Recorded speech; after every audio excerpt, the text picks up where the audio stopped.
the enjoyment, sense enjoyment of my neighbors, maybe my society, my countrymen, or maybe humanity? So these are all the questions. How do I do this? The answer is, let me do this. Let me work hard. Let me obtain these great degrees, and let me start this business. Let me bring about a transformation. Let me do research in science. Let me get rid of all these diseases. So this is the way our human endeavors are being directed as answers, as research answers to the question of how can we be happy. But Bhagavatam gives a very different answer. And that has a directly related to what we're discussing today on activities that are a material platform, that even if you do sacrifices, if we do not reach the level of devotional service, they remain on material platform, which is not satisfying. Because unless one engages in the direct conversations about the Lord, in connection with the Lord, one cannot reach that satisfaction. Then Sudha Goswami says, Savai pumsam paro dharmo yato bhaktir adhokshaje ahaituki apratihata yayatma suprasidati. The supreme dharma for all of humanity is that by which men can attain to loving devotional service unto the transcendent Lord. Such devotional service must be unmotivated and uninterrupted to completely satisfy the self. So this is the formula. And therefore, the system of sacrifices, if one follows, if one does not reach that state, then one would not be satisfied. And then when one feels some shortcoming, then immediately we are drawn to the attachment or enjoyment through our senses. And then Sudha Goswami further says, Vasudeve Bhagavati Bhakti Yoga Prayojitaha Janayati Asu Vairagyam Jnanam Chayat Ahaitukam. By rendering devotional service unto the personality of Godhead Sri Krishna, one immediately acquires causeless knowledge and detachment from the world. So if you see, the purpose of sacrifices is to obtain complete knowledge. So what is that consciousness with which we must perform sacrifices so that we can get to that platform of complete knowledge? That is given in Bhagavatam. Vasudeve Bhagavati Bhakti Yoga Prayojitaha. It is not with Dravyamaya Yajna, it is not with Tapo Yajna, it is not with Yoga Yajna, not even with Jnana Yajna. Can only come with Sankirtana Yajna or Bhakti Yoga. Vasudeve Bhagavati Bhakti Yoga Prayojitaha Janayati Asu Vairagyam Jnanam Yat Ahetukam. So if you want Jnana Yajna, if you want to perform Jnana Yajna, the correct way to perform Jnana Yajna is actually through Sankirtana Yajna, or actually through rendering devotional service unto the personality of Godhead right from the beginning. And then there is this further elaboration that how, if we do not achieve this, if we believe that no, I am following a process. This may be in Bhagavatam, this may be your system, maybe this ISKCON people are following this. I have my own process. You have your process, I have my process. What is the test that your process is succeeding? Yes, if you have found an alternative that works, great. And Bhagavatam is giving a litmus test for this. What is the test? Notpadayet yadi ratim shramayeva hi kevalam. If the process does not lead to an increase in attachment, yadi ratim means attachment or love. If it does not result in the generation of love, utpadayet, if it does not result in provoking attraction is the word Prabhupada uses. If the activities that we perform are not provoking attraction for the message of personality of Godhead, Vishwakshenu Kathasuyah. Some people will say, no, I love going to temples, I go to all the temples, but then do we have attraction to the message of the Lord? Because the message is more than going to a temple. The message of the Lord, if we are attentive, then it has a transformative effect on us because it's a direct instruction for us to do something different. Do we have attraction for that? That is the test. Because that is much higher standard than thinking, because attraction for Krishna, attraction for message of Krishna is non-different. But it is very easy for us to mistakenly think that we are attracted to Krishna when in fact we have no attraction. And the simplest litmus test is Do we have attraction for the instructions of Krishna? And if we don't develop that attraction, a lot of times I have these conversations with people from some other following a different process, especially the impersonalist process. And what I find is that um, after several years of following that process, um, there is no nishtha, there is no faith, or even a attachment or attraction to the actual statements that Krishna makes in Bhagavad Gita. Even at a superficial level, it is not there. There is no, for example, if you're seeing that there is a verse from Bhagavad Gita, we saw yesterday how in yesterday's class that Prabhupada said that this is coming from the mouth of Krishna. That means very, very important. And we should be looking eager to receive this message. That eagerness will be missing. It will be a dry statement, an impersonal interpretation that as if anybody could have written that, anybody could have said it, it's the same thing. It will be like that. And that's the acid test. So this is the import of not reaching the state of engaging in the loving devotional service. Now let us see the second section. Here it says, when one's faith reaches the stage of transcendental knowledge, the performer of sacrifices should be considered more advanced than those who simply sacrifice material possessions without such knowledge.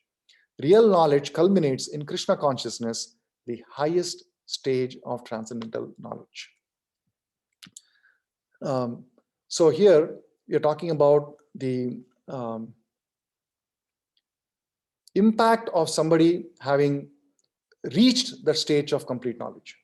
So let us say that somebody is performing these sacrifices with the correct mindset under the guidance of a bona fide superior authority, and they are able to reach this level of complete knowledge, transcendental knowledge. Then that person, the performer of sacrifices, in such a case, the performer of sacrifices should be considered more advanced than those who simply sacrifice material possession without such knowledge. This is actually the main thrust of today's verse, that if somebody is performing these sacrifices without really contemplating on why I am doing this, what is the ultimate purpose, and that's a lower level of sacrifice. And if somebody is doing that with the objective that I must get out of my material entanglement, I must get onto a spiritual platform, I need to understand that I'm not this body. With that intent, if somebody were to find out, even if they did not know that I'm not the body, even if they had simply a desire to understand the truth, who am I? If that inquisitiveness, let me understand the truth, with that inquisitiveness, if somebody performs the sacrifices, it will result in coming to the stage of transcendental knowledge. So such a person who has got that inquisitiveness in the mind, with that inquisitiveness, if somebody is doing a sacrifice, that is a higher level of sacrifice. And a person who reaches that knowledge, what happens to such a person? So Prabhupada is saying, real knowledge culminates in Krishna consciousness, the highest stage of transcendental knowledge. And this is also being mentioned later on in 7th chapter. I think many of you are all very familiar with this verse. Bahunam janmanam ante yanavan mam prapadhyante Vasudeva sarvamiti samahatma su durlabhaha. Bahunam janmanam ante means after many, many births and deaths. Prabhupada is giving the translation. So Bahunam janmanam ante is being translated not just as births, but births and deaths, to hit home that point. Jnanavan mam prapadhyate. One who is actually in knowledge surrenders unto me. Vasudeva sarvamiti Samahatma Sudurlabha. Knowing me to be the cause of all causes and all that is. Such a great soul is very rare. So this is spoken by Krishna, the 7th chapter. And so this is the ultimate destination of somebody who comes to the transcendental knowledge that I am not the body, somebody who realizes that I am spirit soul, I am eternal. And if such a person reaches that stage, then eventually, after contemplating upon, okay, if I'm a spirit soul, where did I come from? What about this other living entity? What about the other living entity? Where did they all come from?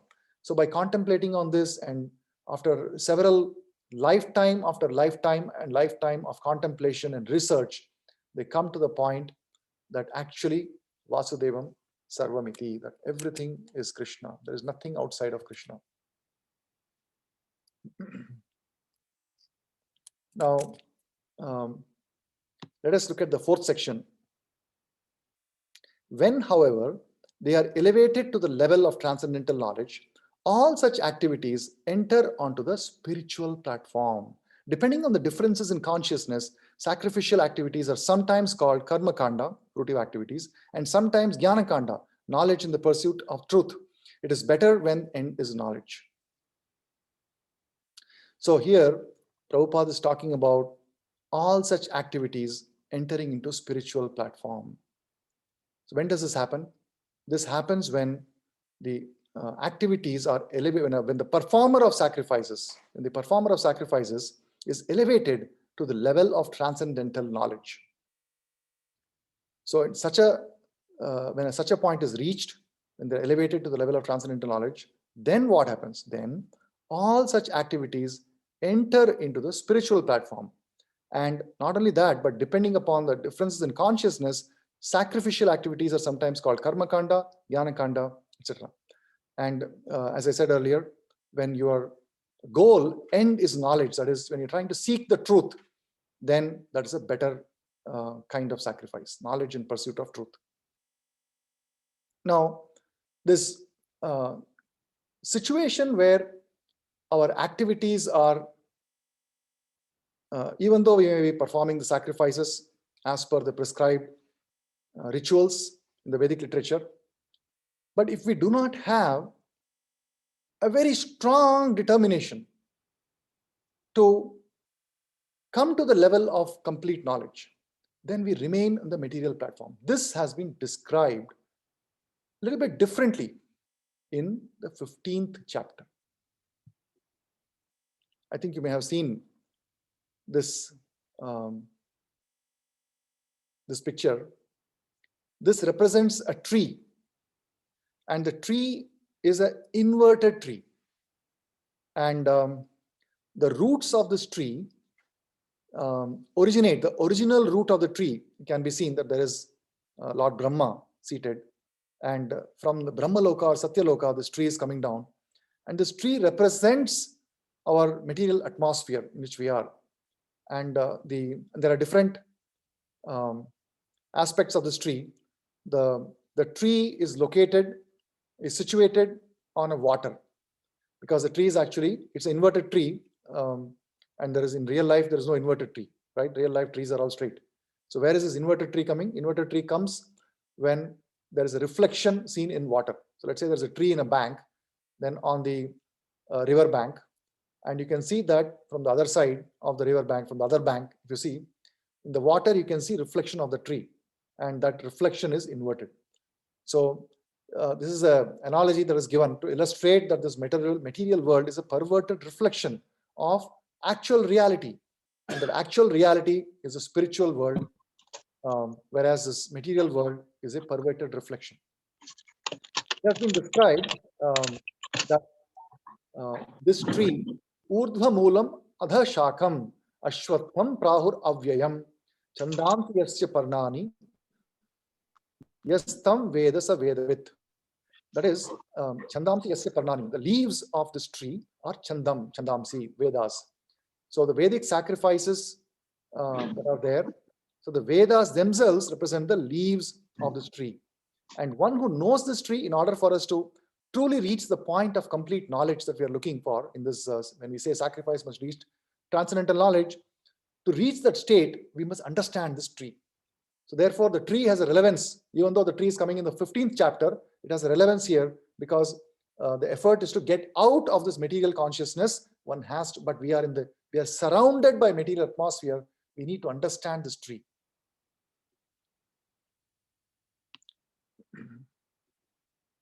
Then the next verse says in 15th chapter, Adhas chordhvam prashtrastasya chakha guna pravriddha vishaya pravala adhascha mulani anushantatani karmanubandhini manushya.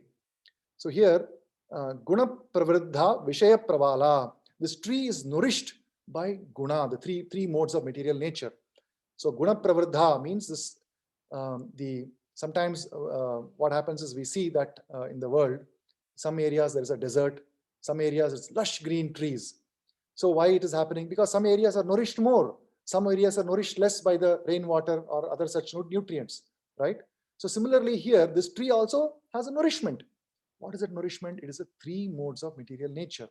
Therefore, in the areas, depending upon the way in which the living entities are interacting with the three modes of material nature, we will find that the material atmosphere around us becomes very thick, or sometimes it can be thin. So that depends upon, or which combination of material modes of material nature we are associating with. Based on that, we will see that the material atmosphere around us is different. It is changing. Sometimes it may be very dense, sometimes it may be sparse. And why that is so? It is because of the way that we are associating with the combination of material elements. Vishaya pravala, that is the senses, twigs. The twigs are the objects of senses. Pravalaha means twigs. Vishaya pravalaha. So the twigs of this tree are the objects of senses. And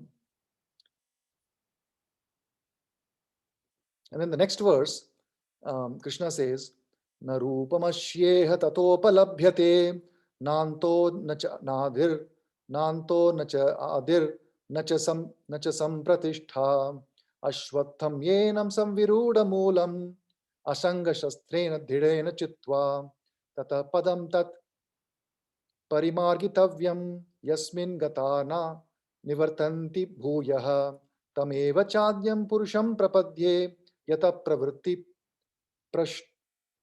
prashrishta purani. So here there is further description of this tree. It is said, na rupam asyeha tathopalabhyate na nanto na chadir na cha sampratishtha, means it is not possible for us to understand where this tree is originating from. We cannot conceive of the shape of this tree. It appears we don't even realize that we are in this tree. Nor do we realize that where this tree is starting, where can it end. It is not simply that, okay, maybe if I jump a couple of branches, I'll be out of the tree. Normal, our experience is like that, right? As a child, I was in our house where I was staying. There were multiple trees, and one of them was a neem tree, a nice lush green neem tree, and I could easily climb up the tree and go to various branches. And when I used to sit there for many, half an hour, 1 hour, be very nice shade. And when we feel bored, you could jump down and come out. And in my school also, there used to be a banyan tree, and we would swing from one branch to another branch. And the children of this age, unfortunately, we have not left that for the subsequent generations. We have cut down all those trees. But we have experience of these trees, and normal experience is that if there is a tree, it is finite. You can get out of it. But this is not such a tree. It is a tree that you cannot understand where it starts, where it ends. So this material atmosphere is like that. We don't know how to get out of it. But in the first verse it is said, yes, tam vedasa vedavit. You must understand this to be able to get out of it. Only one who understands this tree is a real knower. But in the third verse it is saying, narupamasyeha tathopalabhyate. So what is the trick then? That is given as asangrena dhridena chitva. So it is possible to cut this tree through asanga shastrena, by the weapon of detachment, with determination. So chitva means cutting the tree, and one must cut the tree with determination, with the weapon of detachment. The real form of this tree cannot be perceived in this world.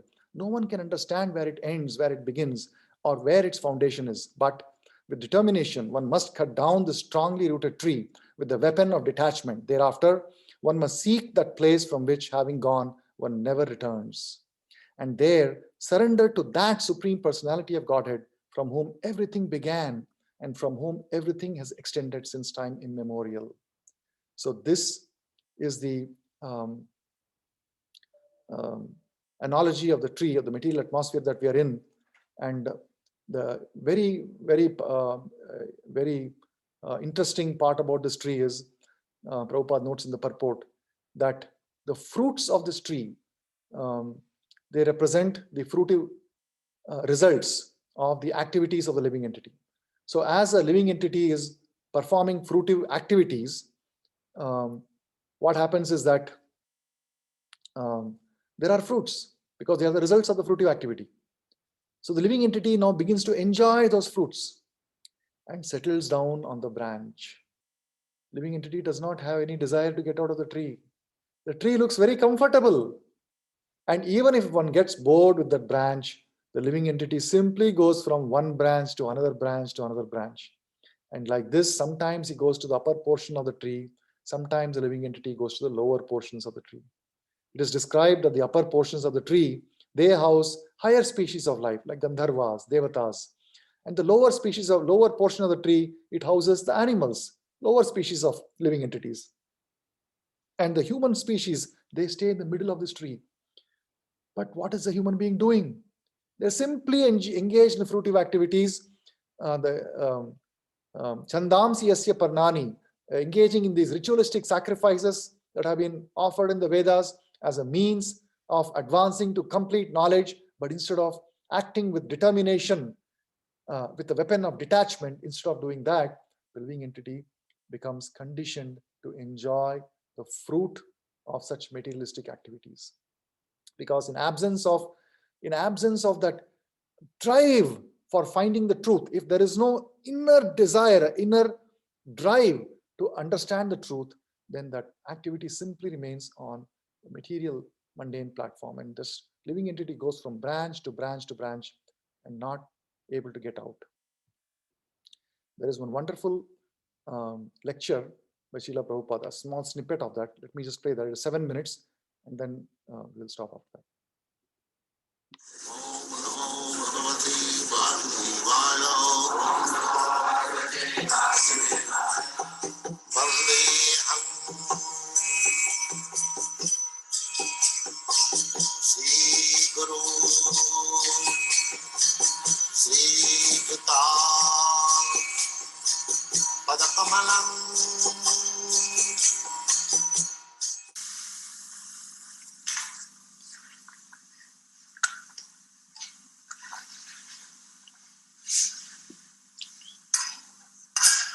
India is still, if one has a very good garden and flowers, if somebody goes, sir, I want to take some flowers from your garden for worshipping God. Yes, you can take.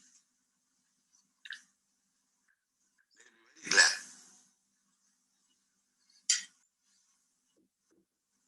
This man, his livelihood depended on those flowers, and I think his possessions were more important to him, unfortunately. There's a funny story, there's a funny follow-up to that one, and that is that the flowers were taken from two men that ran nurseries, and we had to go through an appeal to finally get home. Just before the appeal came on, the boys needed a glass house because they've got special plans, which you've got outside here. And they didn't know anything about glass houses, so they're driving around. And we said, well, let's go and find out something about glass houses. Oh, there's a nice nursery. The car drives up. MOT goes up and he said, excuse me, sir, but we're interested in glass houses. Can you please get out of my lane? Same nursery.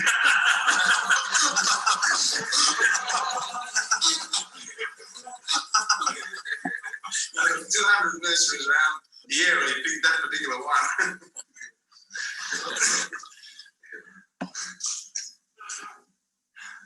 But if people would have been God conscious, they would have excused. They have come for God's service. All right, you can take. Therefore, the first business is to make people God conscious. Then everything is better. Shasti Bhakti, there is a verse in my just Shasti Bhakti, Bhagavati Akinchana, Sarvai Gunai Tattva Samasati Sura, Harava Bhaktasya Kutu Mohadaguna, Manorathena Asato Dhavati. The meaning is that anyone who is God conscious, devotee, he has got all the good qualities, what we consider as good qualities. He has got. And similarly, one who is not a devotee of God, he has no good quality. Because he will hover on the mental platform. There are different platforms. Bodily concept of life, general, and this body. Therefore, my business is to satisfy the senses. This is bodily concept of life. And others, they are thinking, I am not this body, I am mind. So they are going on mental speculation, like philosophers, thoughtful men. And above that, there is intelligent class, practicing some yoga. And spiritual platform is above that. First bodily concept growth, then mental, then intellectual, then spiritual. So this Krishna consciousness movement is on the spiritual platform, above body, mind and intelligence. But actually, we should come to that platform because we are spirit soul. We are neither this body, nor this mind, nor this intelligence. So, one who is on the platform of spiritual consciousness, they have got everything. Intelligence, proper use of mind, proper use of the body. Just like a millionaire, he has got all the lower grade position, 10 rupees or 100 rupees or 100 pounds. He has got all everything. Similarly, if we try to make an attempt to bring people on the platform of God consciousness, then he is possessing all other qualities, how to take care of the body, how to use the mind, how to use intelligence, everything. But it is not possible that everyone should become God conscious. That is not possible, because there are different grades. But at least one class of men should remain in the society as ideal, God conscious.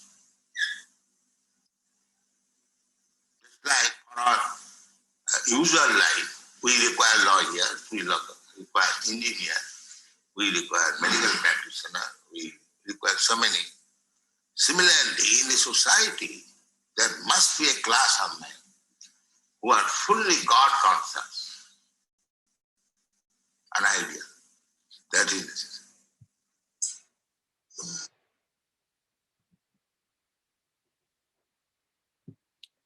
So you saw how Prabhupada is convincing the Western people who have come there on the importance of having a place in the society for practicing and advancing Krishna consciousness. But of course, in other places, he would say everyone should be Krishna conscious. That's his whole purpose.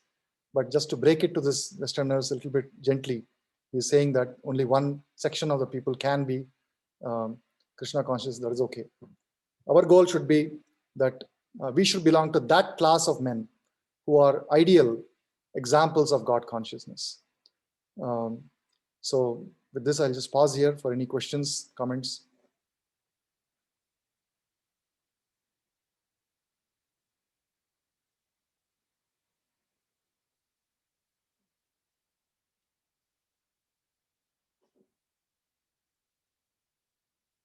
Any questions, comments? Maybe Ishika has a question.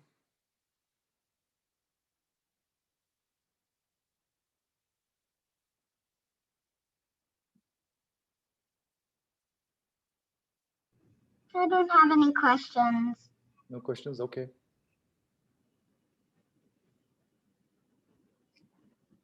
Okay. So if there are no questions, before I end the class, Prabhu has some announcements to make, something to say. I'll hand over to Prabhu.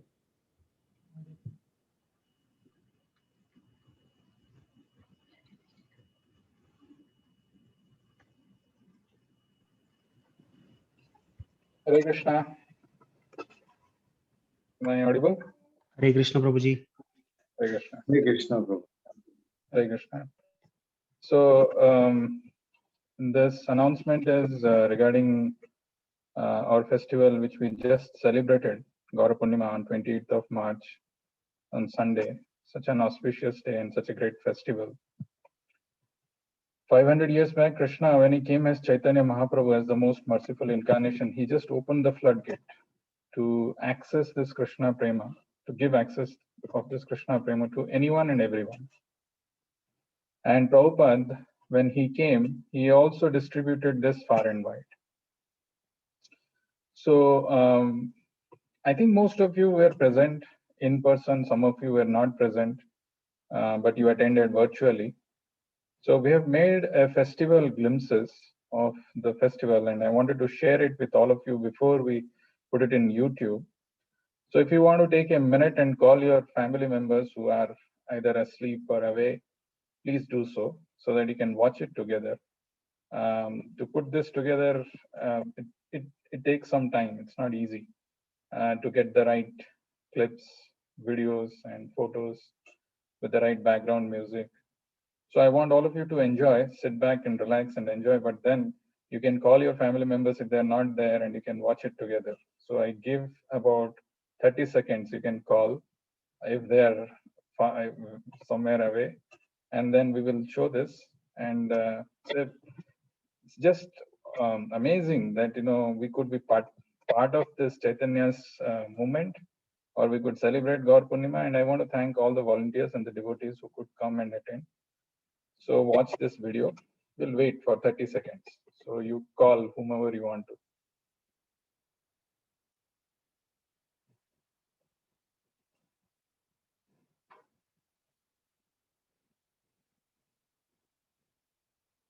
I saw Ankit doing something, but I don't know if anything changed.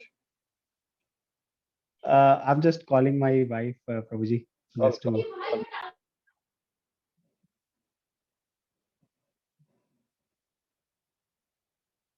I'll see my watch and I'll wait for exactly half a minute. And this video is just 5 minutes, but it is done with a lot of considerations. I want you to just watch and enjoy this video.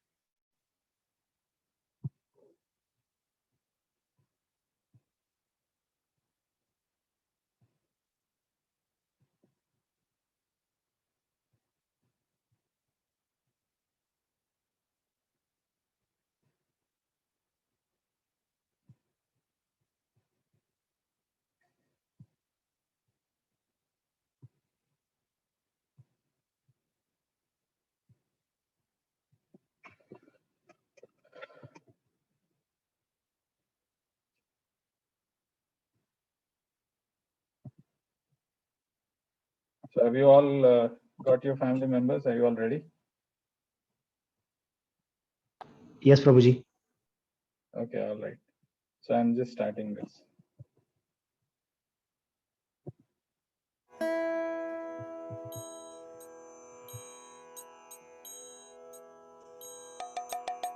Parama Karuna Bahudvijana Nitai Korachandra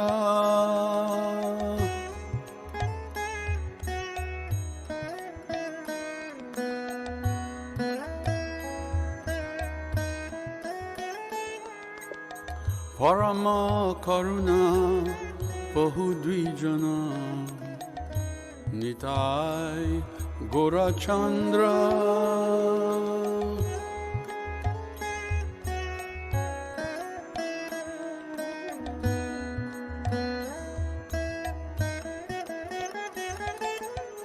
Savai Avatar Sarashiro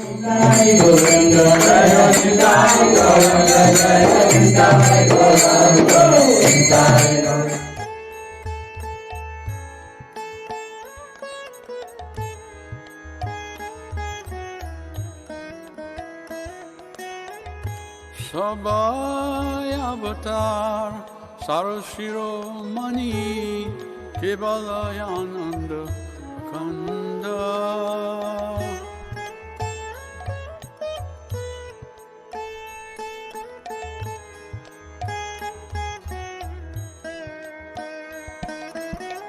Bajo Bajo Bai Chaitanya Nitai Surida Vishvasa Kori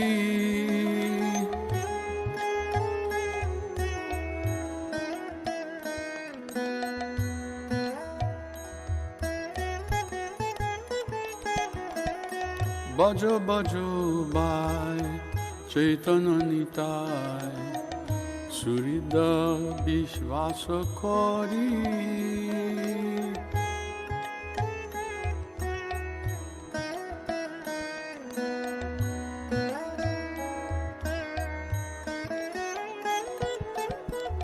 Vishaya Chadiya Sirase Majia Mukhe Bolo Hari Hari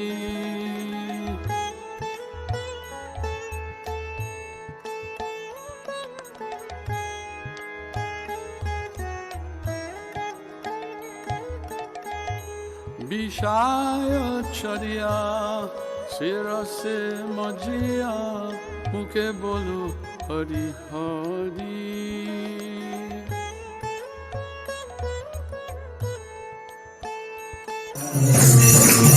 Hare Rama Hare Rama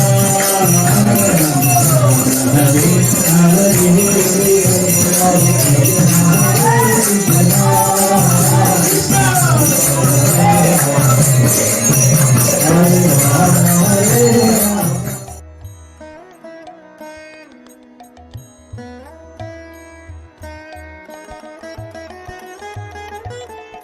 Dekho yore bai Tribhuvane nai Emono doyalo data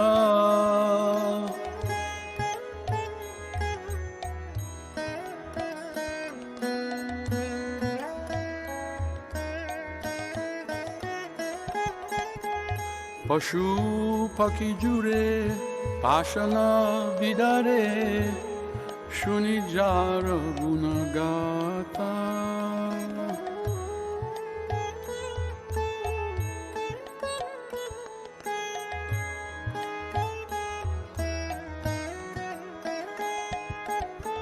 Pashu Paki Jure Pashana Vidare Shuni Jara Gunagata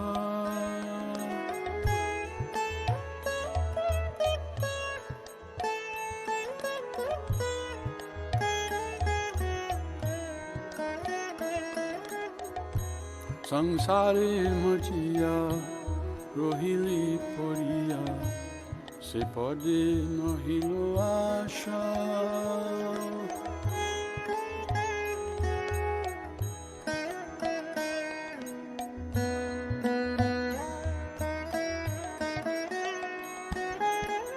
Sansare Majia Rohili Poria Se pode no hilo achar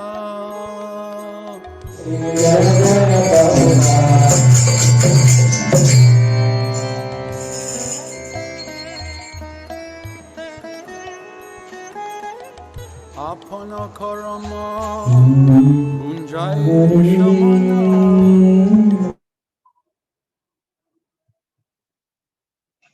जय गौर पूर्णिमा महा महोत्सव की Jai. So thank you all for coming.